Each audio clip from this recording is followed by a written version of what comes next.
nations. All right, we're going to bring you some breaking news here. These are remarks that U.S. President Donald Trump made after the swearing in of Tulsi Gabbard as the new Director of National Intelligence. Let's take a listen to more of what he had to say. Long time, over an hour this morning.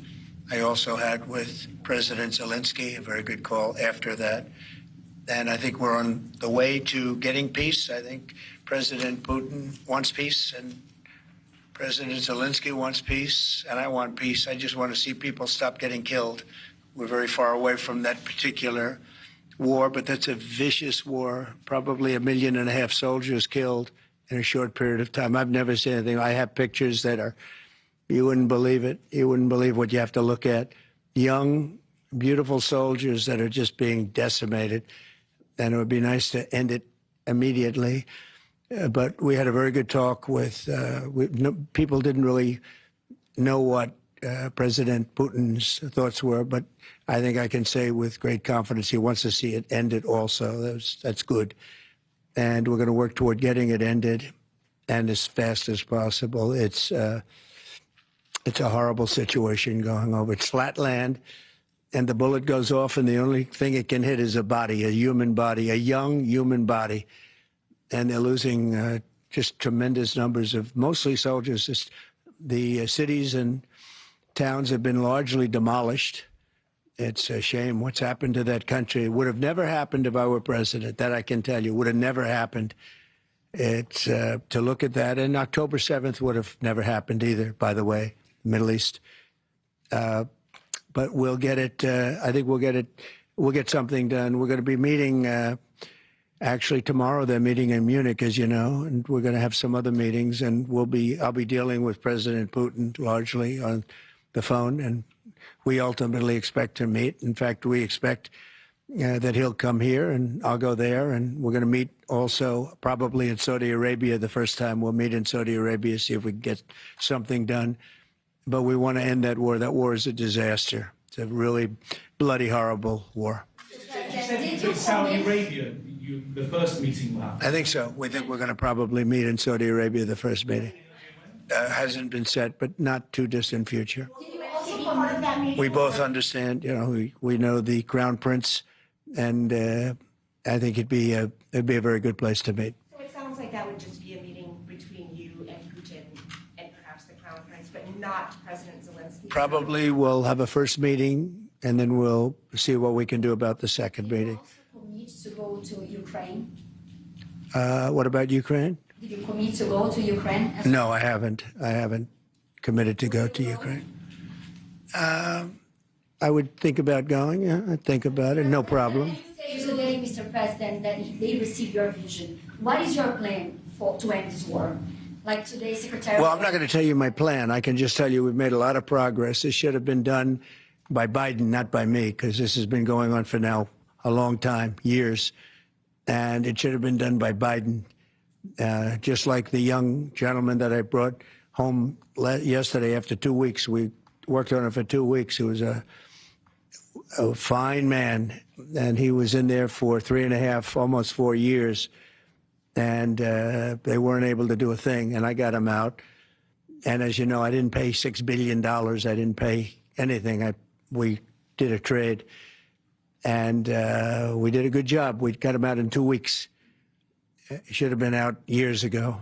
It really should have been out years ago. Post NATO membership for Ukraine? I don't think it's practical to have it, personally. I know that a new Secretary of Defense, who's excellent, Pete, made a statement today saying that he thinks it's unlikely or impractical. I think probably that's true. I think long before President Putin, they said there's no way they'd allow that. This has been going on for many, many years. They've been saying that for a long time, that Ukraine cannot go into NATO. And I'm okay with that. I just want the war, whether they are or they're not. But it certainly would seem to be that most people have said that that is something that's not going to happen.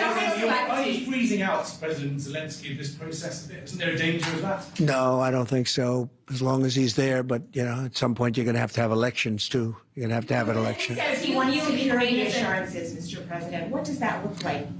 In terms of what? If the war were to end He says he wants guarantees of security. We'll see what that means. I think when the war ends, one thing he was very strong about, if it ends, he wants it to end. And that's President Putin said that. He wants it to end. He doesn't want to end it and then go back to fighting 6 months later. We talked about the possibility, I mentioned it, of a ceasefire so we can stop the killing. And I think we'll probably end up at some point getting a ceasefire in the not too distant future. Do you provide as an equal member of the Ukraine? peace Say it, what? Do you view Ukraine as an equal member of this peace process? It's an interesting question. I think they have to make peace. Their people are being killed, and I think they have to make peace.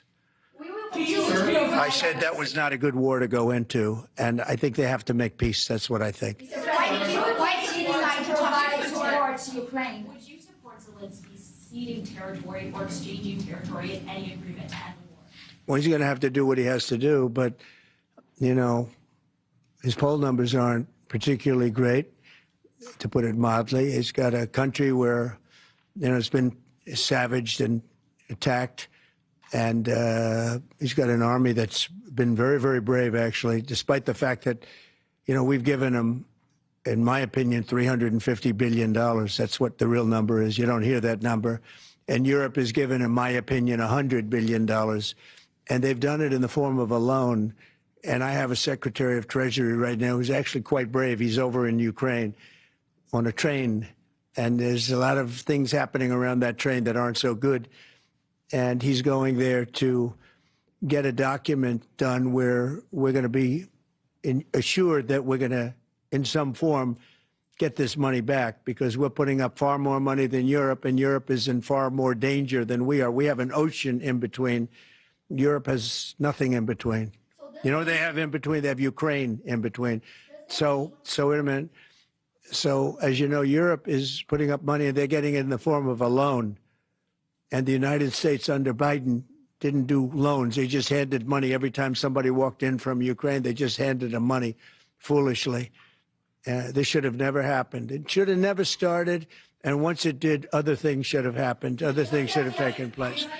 So we're getting security on our money. We're going to have it secured by, they have rare earth, and they have oil and gas, and they have a lot of other things. And we're asking for security on our money.